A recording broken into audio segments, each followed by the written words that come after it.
Welcome back to Global Gaming Women's Fair Game Podcast, recorded here at the Light and Wonder Podcast Studio in Las Vegas. I'm Anika Howard, your host for today, and joined in the studio by the lovely Lauren O'Brien. This episode is part of our Casino 101 series with a focus on entertainment. Hi, thanks for having me. I'm so excited today. But guess what? We're so comfy. Yes. Let's talk about this first. So Global Gaming Women has a store now. So you, listeners, can go get your very own GGW apparel. This one just so happens to be my fave. I've got the stars on. Show off yours. Tell me about it. Tell me about it. I love mine too. Mine is kind of like the rainbow, but also I have stars on the back and kind of cool messaging on the back. That pink. I love it. Chef's kiss. I'm digging it. Pop So color. if you go to GGW's website, you can get to our store. So globalgamingwomen.org, you can get to the store that way. We got lots of different options. So go on there, buy your favorite, come on this episode, tell us which one you picked and tell us your fave. I'm winging it here, but I think, if people get gear, they should, take pictures, post it, and tag us. Absolutely. Tag Fair Game Podcast, tag GGW. If you buy the star one and that's your fave, tag me. I want to know that's your fave. And if you're rocking hot pink, I want to know about it.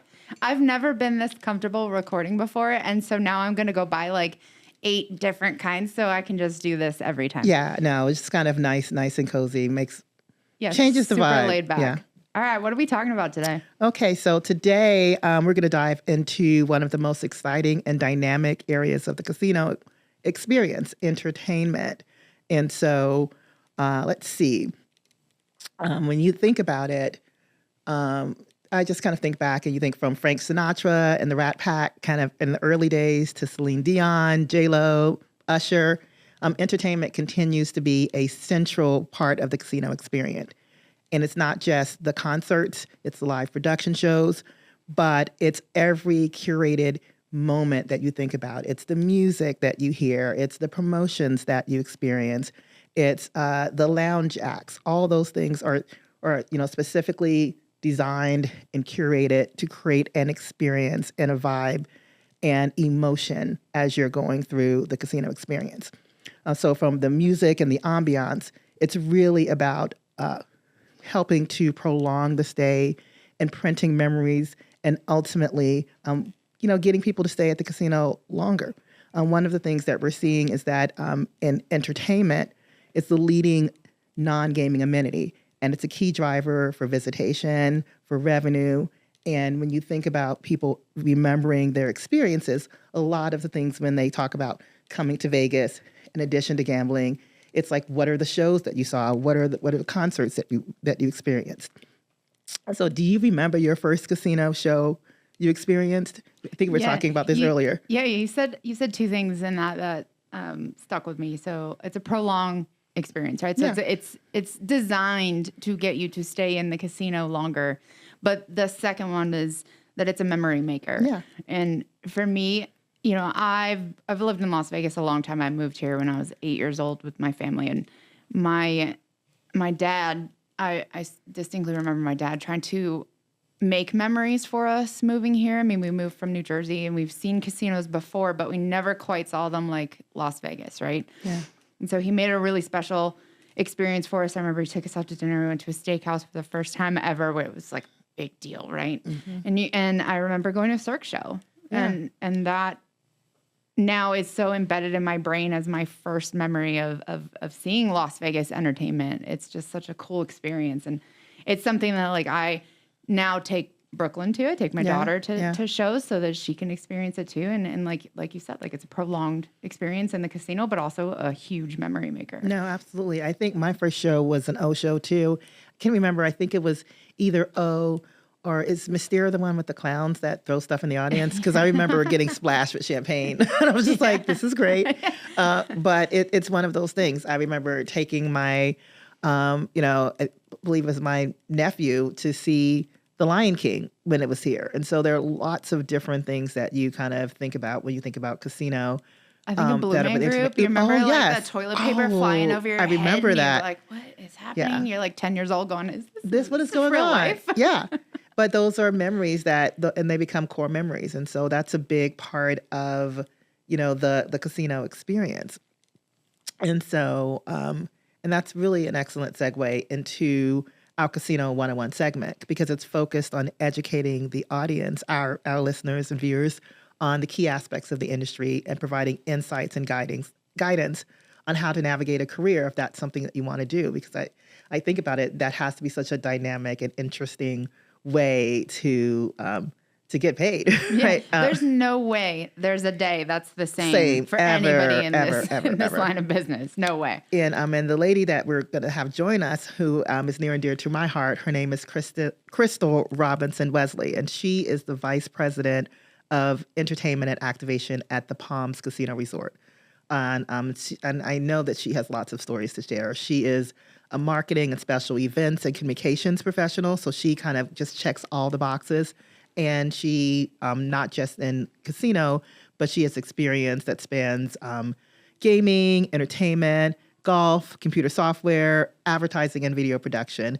And so just, I think, an amazing person to take us on this journey and be kind of the ambassador for giving people a glimpse into what it means to work in entertainment in this industry. Yeah, this one's going to be so fun. I think we're really going to get a glimpse of like how cool and intricate like this career actually is. And I think she's got such a cool venue to work with. So yeah, I'm excited to hear her stories. Yeah. Well, without further ado, let's bring her in. Okay, so we're back after a quick wardrobe change. So, hi, Crystal. Welcome to the Global Gaming Woman Fair Game podcast. Thank you for joining us here in the Light and Wonders studio. Thank you for the invitation. Really appreciate it. Good. So I shared a little bit about you before we brought you in, but I always like to say I think about a lot of what people have done, and we'll get into that. But I want to start with who you are. So often people see the glory and all the things that are kind of up front, but not necessarily the journey and the person behind that. So if you could talk to me a little bit about your core values and who you are, and then we'll get into the fun stuff about entertainment. Sure. So my origin story actually begins right here in Vegas. I'm a Las Vegas native. My family has very long roots here, so came in the early 50s, migrated from the Deep South, and my family planted its roots here. And so I've got a very, very strong family network of, my mom is one of 6. And so there's a lot of extended family. We're all here for the most part. And so that really is my foundation. You know, I have family, I have faith, and, you know, I've got to mix a little bit of fun and, you know, excitement in there. But, you know, that's really where, you know, a lot of our roots were grounded, very, very faith-based, grew up in the church, went to private school for most of my life until I went to college. In D.C. But I think all of those experiences of, you know, kind of growing up in what Vegas was like more of a small town. You know, there wasn't a lot of the entertainment, and, you know, you had some of the glitz. I cannot skip over like the Rat Pack era and all of that, right? Which was amazing, you know. But when I was coming up, all of that had kind of phased out, you know. So it was more of like, okay, you come, you get a solid education, and then, you know, you could work in the casino industry, but there wasn't a lot of other opportunities. And, you know, even though I ended up in gaming, that really wasn't my focus initially. I wanted to be a broadcaster. And so I went to college and got a degree in communications. Focused in broadcast journalism and a minor in business administration. But entertainment was kind of the passion. You know, that was something where my mom was like, you can always do that. You know, that's kind of the rearing, right? Of like, go and get a degree. You can always fall back on entertainment. And I think I don't regret that at all, you know, but I've also learned that there's something really special about pursuing your passion. And so I think we'll probably get there, you know, through our conversation. But that's really been the constant through my entire career, is that I've always stayed connected to the arts in general. And it's really led me to some amazing opportunities, meeting great people.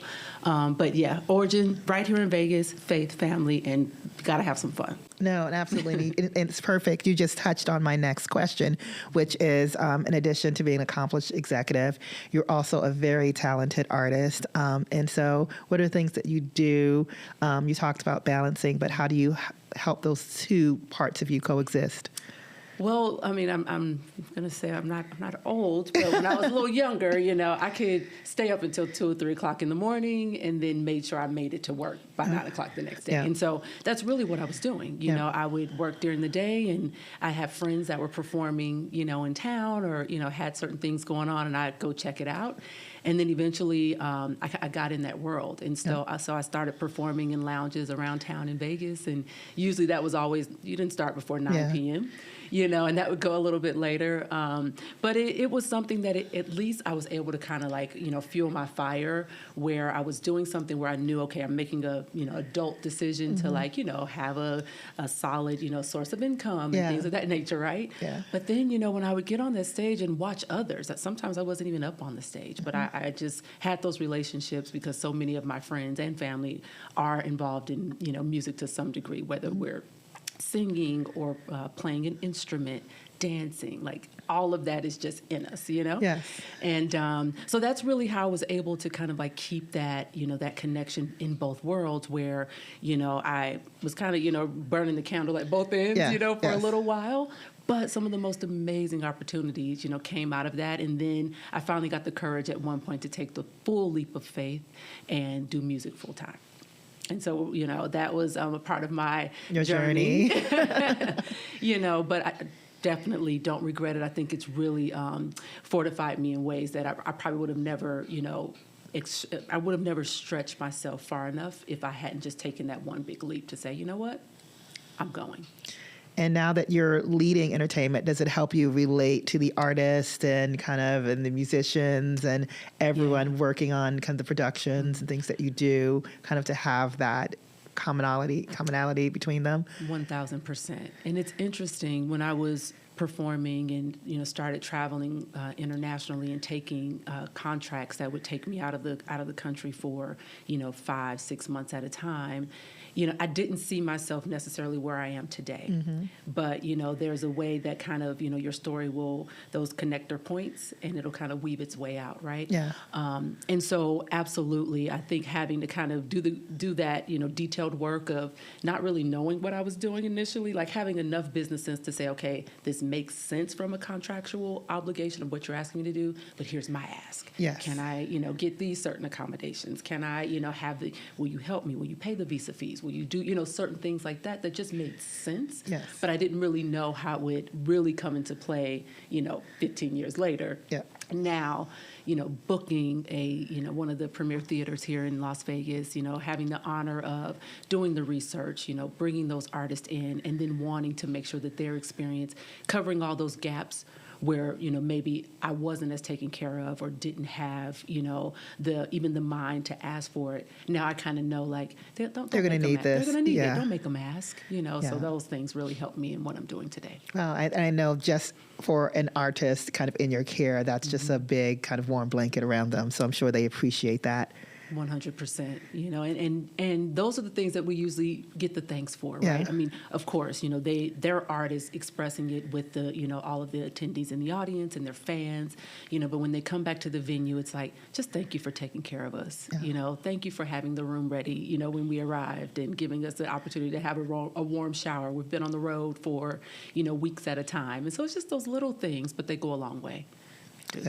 So now I'm going to ask a loaded question because I know part of the answer, but how did you get started in the casino industry? This is amazing because you are right at the helm of that. So I, again, kind of taking those risks, not really, being open. And so I had a friend that was working for Robert Half Technologies. And I had no idea what it was. Even a staffing agency, and it was really more on the tech side and IT type thing. And I said, I don't know coding. I know nothing about, that industry. She goes, no, but they also are looking for writers, and you'd be amazed at what's available, through this agency. And I had a job at the time, but it was, just a stretch thing. She's like, if you're interested, there might be an opportunity for you.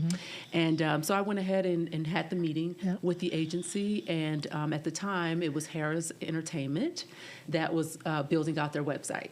All of their e-commerce. And you were at the helm of you were running the internet marketing division. And I had my first interview with you. And you saw, I don't know, I kind of want to ask you, what did you see in that resume that made you, even want to call me? We can maybe talk about that. But I did have, the journalism and the writing and, kind of a little bit of PR. I had worked for Robert Half Technology. So, Robert R&R Partners. R&R Partners, R&R Partners. I remember that. Yes, for the ad agency here. And so that may have been a standout. Yeah. But I showed up with rushing and had on flip-flops.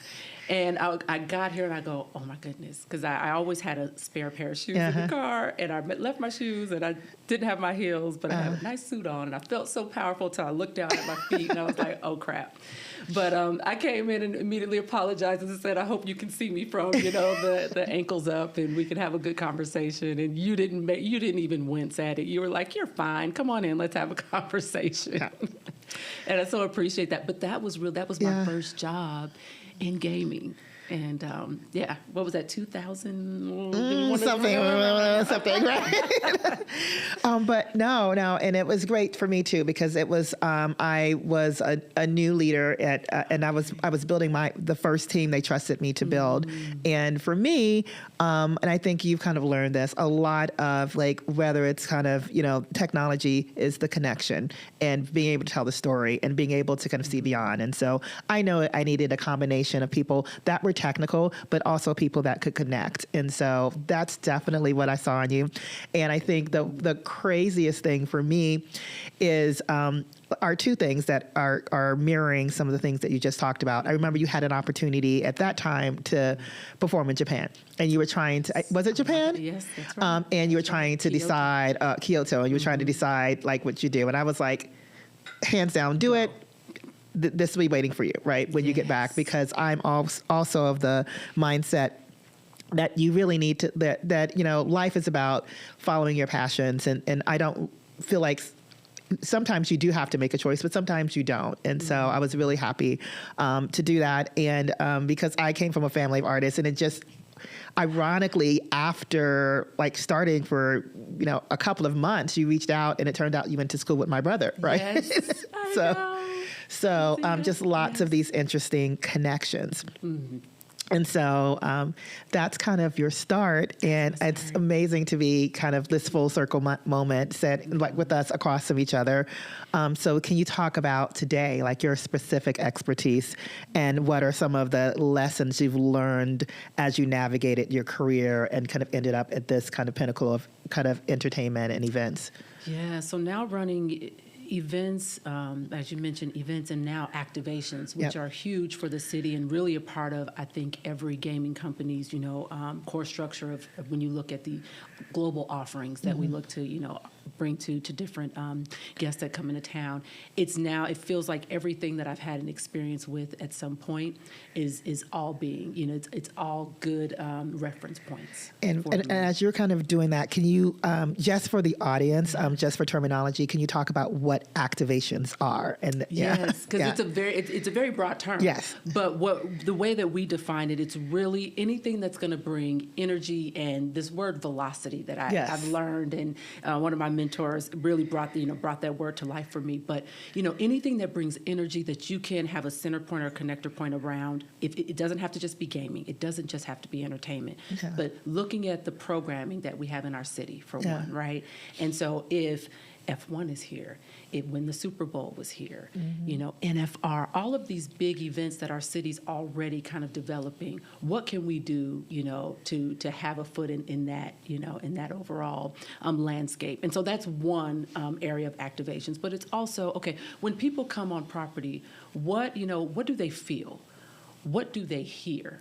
What do they see? And so those are, photo ops that you can just kind of pop up somewhere, and we look at that as an activation to a certain extent, because it's something that will be a moment in time, but could have, residual visibility, because someone's going to post it, someone's going to talk about it. And so we look at now the full campus that we have and say, how do we activate it so that it can connect different demographics, different customer groups, and hopefully, create that loyalty down the road. So it's really kind of the intro into customer loyalty. Oh, absolutely. It's about creating that intention and that memory and that experience at once. Right. that makes people connect and want to come back and want to stay longer. Exactly. Yeah. So that's really how we look at it, and it's really grown from where we first started. But it's now with the LVCVA and the wonderful opportunities and programming that they bring to the city. We definitely kind of use those as our cornerstone events, and we build around that. So that's really the activation side of it, and those are really the things sometimes that aren't necessarily where a ticket or a paid entry is. It's just how do we make it so that it's fun and engaging? Yeah. And then on the special event side, of course, that's still really tied into our player development team and casino marketing and doing the tournaments and promotions and different activations related to, gamers. Yeah. Right? And that's fun too, and there's certain things that will always be, cornerstone events for us with, tournaments and things like that. But then there's fun stuff that we can, build and really look at customer interest, right, and see what they would be, they'd like to do. And so we look at a calendar and really try to build around that with our host team. And then the big job, I mean, it's all big, don't get me wrong, but like entertainment is now, running the venues and coming up, working with partners such as, Live Nation and your ticketing partner and, all of the agencies that come through to, who have artists that are looking for a place to perform. And me being able to say, hey, come to Palms, we've got a wonderful facility for you. And, having that mix of types of shows that we bring. I love that we've got the opportunity to flex and, do some of the more traditional acts, but also lean into emerging talent. Yes. Which I felt like I was always an emerging artist, right? And so that also brings a lot of joy. So Good. And so kind of in all of those experiences, what are some of the lessons that you've gleaned and also maybe some of the things that you kind of prepared you for running the Palms?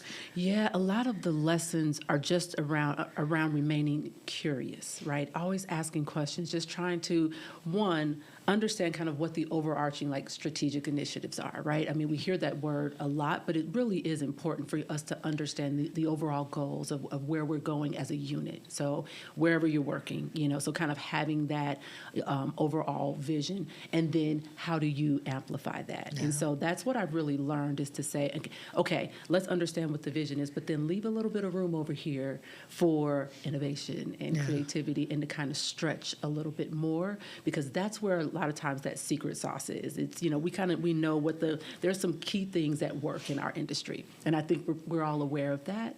But it's also having that little stretch to say, hey, I think this might be kind of cool. Yeah, how do we test it and yeah, try and see? Yeah. And that's what keeps not only myself, but the team engaged and energized around what we're doing.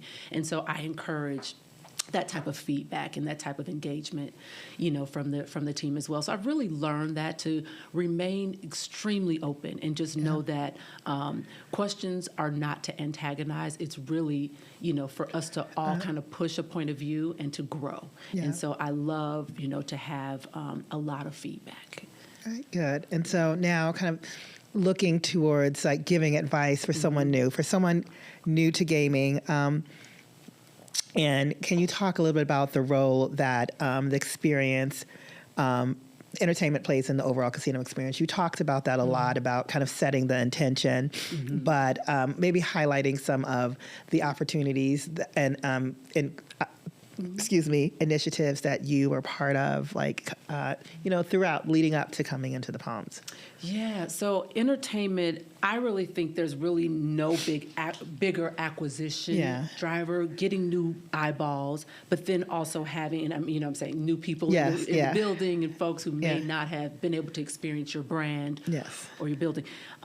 Entertainment is that connector point in a lot of ways. I mean, I think you got food. People can always kind of corral around food, right? And so your food and beverage offerings are also extremely important, but the entertainment, as they say, music is really a universal language. Yes. And so I look at it that way is, how can I, look at what our overall programming is for the year. And that's one thing about sitting on in both seats of having the entertainment booking, but also the calendar with the activations and special events. Yes. Because then we all work together to try to say, okay, how can we look at a weekend, and maybe it's a need weekend, or maybe it's one where we're just going to double down and we're going to, add, really, really try to add around that weekend. But entertainment has really really been, I think, a central point for folks to come in and, again, not only see something that they see an artist that they really want to see, but then they'll come in and go, oh, I never knew they had this restaurant, or I never knew they had Ghost Bar, or, whatever. I mean, Ghost Bar is pretty iconic, but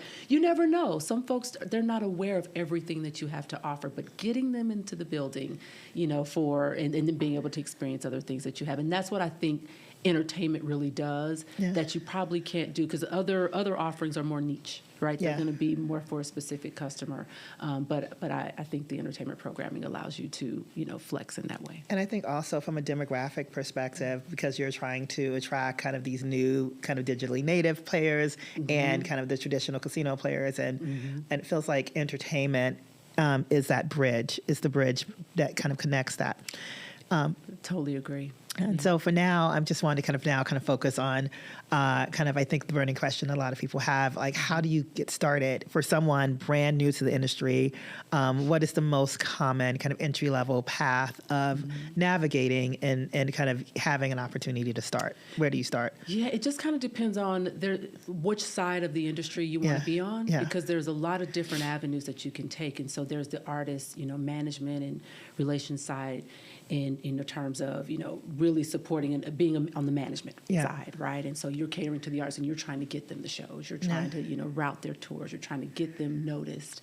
And then there's the venue side where I sit now. Yeah. And there's another path for that. So if you don't mind, I'll kind of stay on the venue side. Path. Absolutely. Path. I think that will be definitely kind of most relevant for us. Right. So I think, kind of coming in and understanding theater, just operations, right? Understanding the day-to-day from receiving an offer to settling a show, right? And if you come in at even a coordinator level, we have positions at Palms Casino now, that's a theater operations coordinator. And that is where you get so much experience, because you're dealing not only with the box office, you're dealing with production, you're dealing with hospitality, and then of course you're still dealing with the casino, right? And so there's so many avenues where you're touching really every operating department within the building. And I think that helps you to understand the soup to nuts. That example I was talking about earlier, when your artist arrives at 7 a.m, you're prepared, you're there to greet them, and that may not be the sexiest job, because it's not the most visible job, but it's one of the most important jobs in that building. Yeah. And so I think as a starting point, that's always a good entry level. The hospitality side, which is really what we do in our industry of gaming, but it's interesting how much it plays a part in booking an artist, and we have a whole team that focused on nothing but fulfilling that rider on the hospitality side. Now there's the production side, but the hospitality side is just as important. And so I think that those are if you look at the theater operations, and then if you want to go more on the production side, become a production assistant. Come in and see what the team is doing, understand what staffing looks like, because we've got a wonderful technical director. He can look at a rider and know within 10 minutes what's needed to build that show, but that's 30 plus years in the game. So understanding what's really required to build the show on the in and the out. And there are many opportunities that exist. And so I encourage anyone who's interested to seek those opportunities out. They do exist. And then come and shadow. Yeah. I've opened that up, that opportunity up to anyone really, but a couple of specific individuals that said, I just kind of want to see a day, the life of a venue operator. And we've been able to do that. And so don't be shy to ask for those opportunities. And I also feel like you mentioned, on the activation side, so it's kind of bigger than that. So what about kind of some of the other things that you talked about that are more on the events and activating things around the connecting and, whether it's Super Bowl or some of these other types of events that are citywide, or even creating those special kind of moments within the casino. What are those types of roles?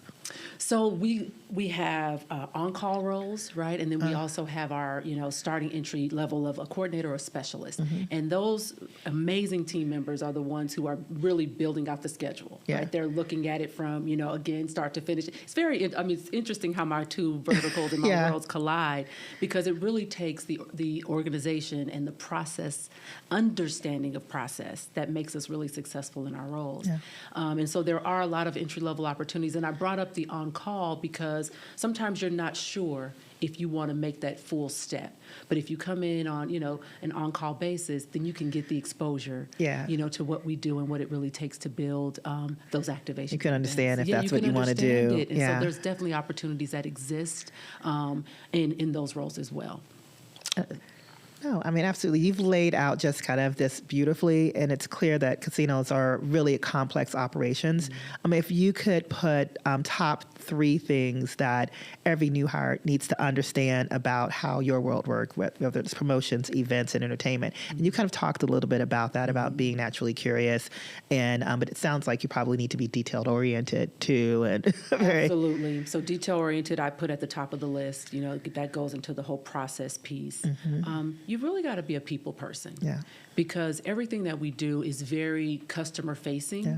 And so you've got to have that, that light about you that understands that every customer is not going to have a wonderful experience, and sometimes they just need you to hear them. Yes. Let them get it out, and then, work on the solve. And so really kind of having that, I don't want to say you have to be an extrovert because quiet as it's kept, I'm very much so an introvert. So am I. I feel like I say I'm a situational extrovert. Exactly.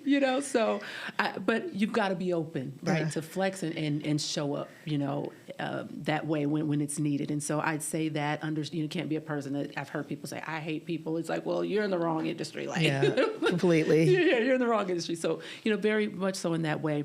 And then the other thing I would say is, assume positive intent. And I don't know if this is kind of, a skill set, but that works on being very open-minded. Yeah. When someone's coaching you, when someone's trying to show you the way, understand that it's not, in any way to, discourage you, but assume that people really, really want to help you. People really, really want to see you succeed.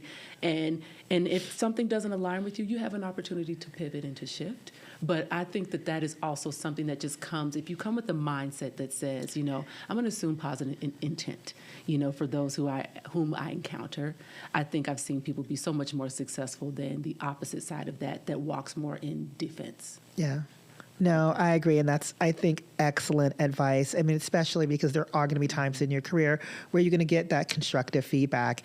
And if you're accepting it with the mindset that this is really to make me better and to help me improve because that person sees something in me, right? As opposed to this person as being, overly critical and picking on me. Mm-hmm. Absolutely. And so you kind of answer this, but I'll kind of see if there's anything beyond that you want to add. But kind of what separates those who thrive in kind of that space from those that struggle?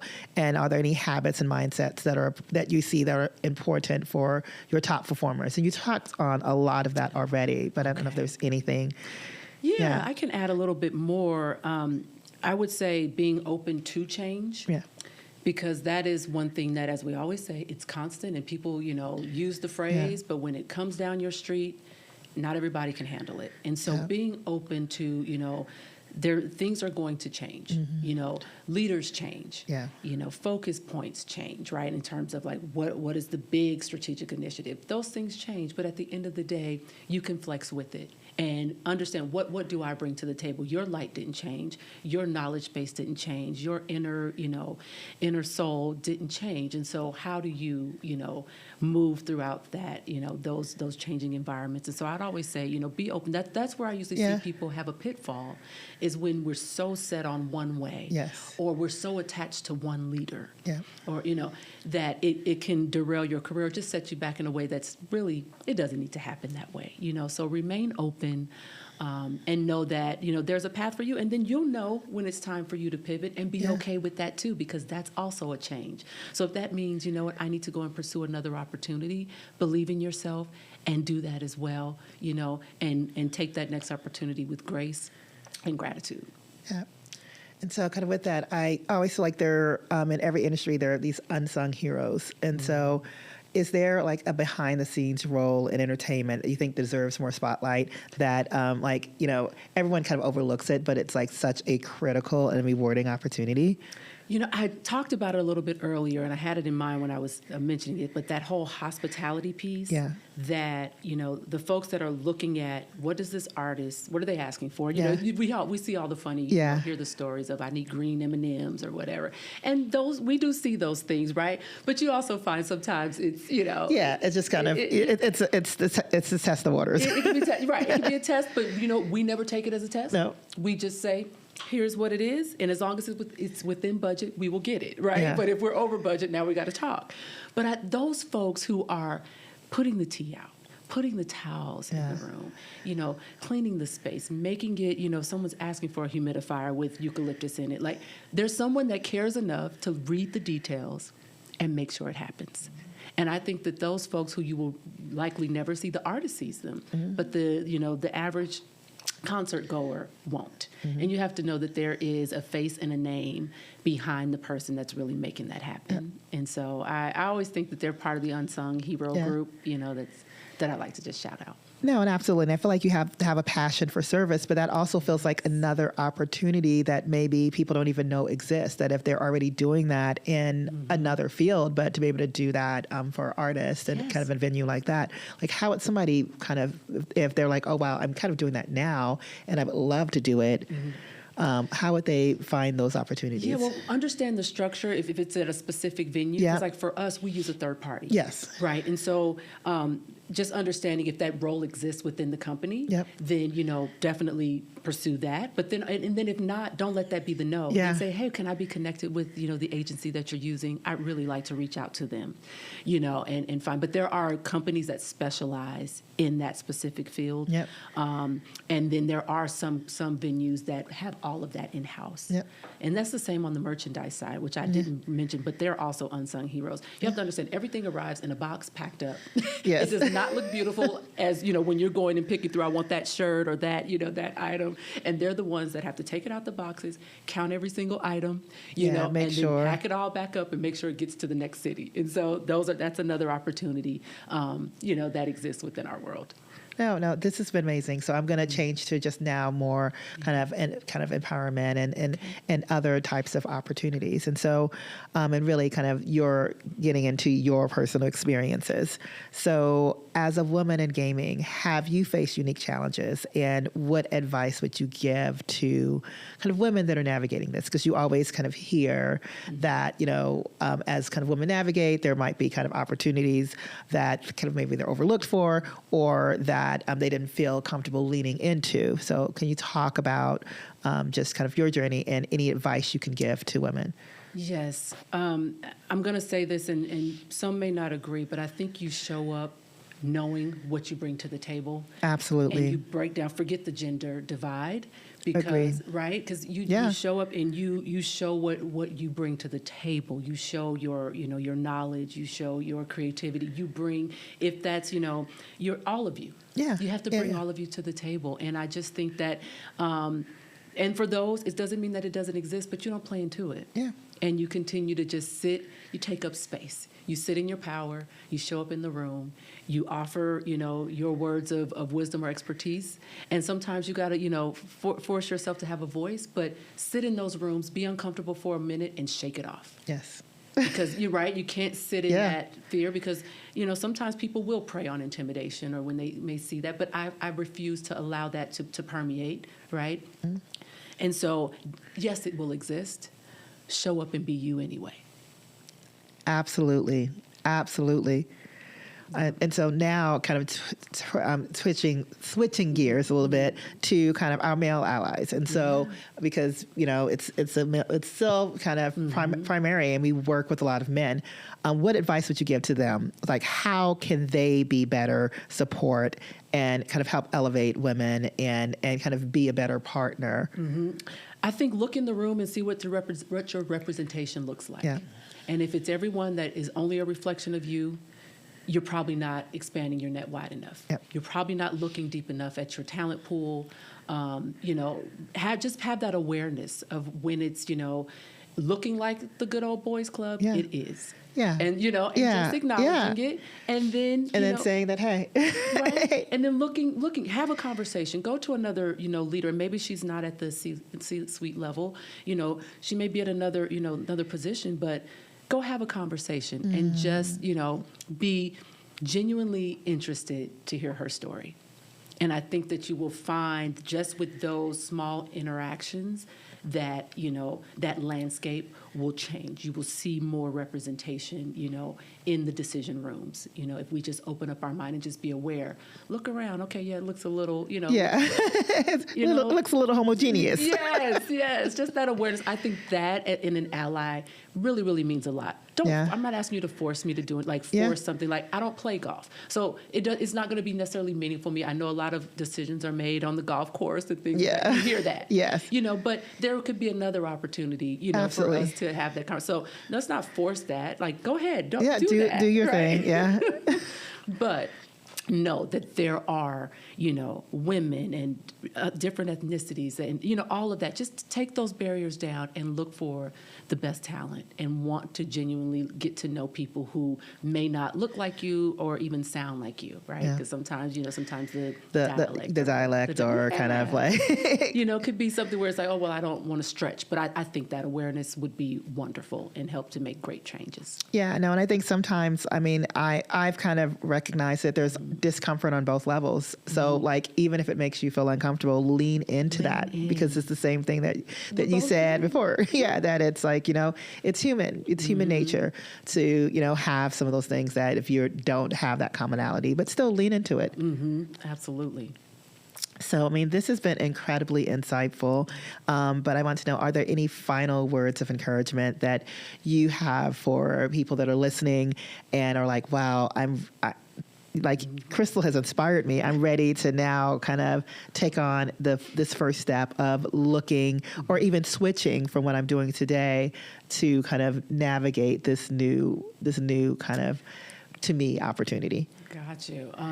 I would say, there's nothing wrong with leaning into things that you're passionate about, because a lot of times that's where you find some of the best opportunities, for you. Some that you'll be compensated for, others you won't, but the impact is still there. And so there are things that we were just blessed with, that God gave us, that we're either very good at naturally, or we just have a very, innate drawing towards a specific thing. And a lot of times that's leading you towards your purpose. And so don't lean out of that, lean into it and find ways to explore it. And, believe in yourself in the way that says, I'm not afraid to do the uncomfortable thing. I'm not afraid, to take that leap, that will set me on a path that could really lead to something that's really, really special. And so that's just my word of advice. There were times when I let fear stifle me. And now I just say, there's nothing wrong with failing. It's because another decision gets you out of that. So you can fall, you can maybe make a misstep, but the next decision can get you out of there. The next step can get you out of it. So don't ever let, those types of things, they're very small in the grand scheme of your big life that we're all meant to, to lead and explore. This life is amazing, and let's explore every opportunity that, we can. Right, so perfect. So, we're almost at the end, but we have a tradition with Global Gaming Women, the podcast, where we do a rapid fire question session. Okay. And it's really just an opportunity to get to know you a little bit better, to end on a fun and light note. So if you have time, I would love to, to do it. Okay, good. And so there we go. So I think this is going to be a little bit of a this and that segment. So playlists or podcasts? Ooh, podcasts. I've really gotten into podcasts lately. See, I have, but I know. I want to say playlist. I'm going to say playlist. I'm just playlist. Okay. I'm a podcast person right now. Okay. Singing in the shower or singing in the car? Shower. The acoustics are better in the shower. So they definitely are. Sound good. Yeah, this is true. You will sound good wherever, clearly. If you've heard her sing, if you ever have the opportunity to hear her sing, she will sound good, in the forest. I, on the other hand, yes, I need all the help I can get. Silver or gold? Both. Me too. Yeah, I was I looking got at my mixed whole up thing too right now. Same thing. Silver gold earring. Yeah. Both. Reality TV or documentary? Documentary, but I will be very, very honest. I love a good reality show. This is my guilty pleasure. Yes. It's my guilty pleasure. Yes. But I will say that I do like a good documentary. Reading books or audiobooks? Reading, 100%. I can't get into the audiobooks. See, it depends. It depends on the narrator. I've had to switch from audiobook to reading a book just because, like, the voice is not. Okay. I'm just like the voice in my head is not what I needed for anything that the book was about. I'm like, it does not match. Stop it. But I think like I will do audiobooks in place of podcasts sometimes. So if I'm driving or if I'm traveling and some of those things too. And so that's why it's like almost playlist. And then audiobooks are sometimes like my podcast picks occasionally. But don't you agree? Like, there's nothing like turning the page. It's not. I love it. You kind of just curling up and reading it. And so there's certain books that I have to read versus an audiobook. So it also depends. Like if it's just a fun topic or if it's actually, we kind of read some of the self-help books, and sometimes I just know that I'm just not going to get through it unless unless it's in the background. Yes. What's so funny, if I could just wrap this up in a bow, because you brought up Kyoto, I totally forgot about that. Yeah. Wow. But the way I got through that experience, being out there in Japan for a few weeks, I read books because, there was only so much television I could watch. It wasn't in English. I watched as much sumo wrestling as I could watch. So I got into these romance novels. Yes. And literally. No, that's the best thing. In those books, like romance and fantasy, like I have their page turners. I have to kind of curl up and watch it. Curl up and watch it. It was amazing. Or read it, yeah. And so to this day, I'm a page turner. Yeah, same. So that was fun. So one final question, since you kind of led with you being a Las Vegas native. So are there any like hidden insider tips or hidden gems that anyone headed this way should, check out? People have heard of Red Rock mountains and canyon and this and that, but honestly, we hear about the Strip. We hear about all the glitz and the glam, but there is so much, when you go out to the outskirts of the valley, and go to those. It's so beautiful. I'm not saying you got to hike, right? It's not all about hiking. Like there's trails you can drive through. There's things. So, Super Summer Theater, which is kind of deep in the canyon. That is my spot. I love to go out there and catch shows that they put on. Night Under the Stars. That is a special gem.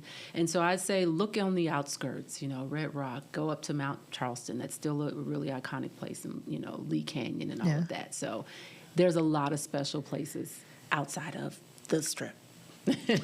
So thank you so much for your time and sharing your story. And it's been like just one of my absolute pleasure and watching your journey and kind of just you grow and blossom from the spark that I saw when you first walked into my office. So I'm so pleased to have you on this episode of Global Gaming Women's Fair Game podcast.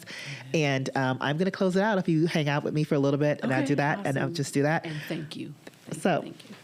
So thank you for tuning in to Global Gaming Women's Fair Game podcast, recorded here at the Light and Wonder Studio in Las Vegas. You can contact us at fairgame@globalgamingwoman.org. We want to hear from you. Please share your thoughts on the topics you want us to cover, and we especially content that resonates with you. So thank you once again, and see you next episode.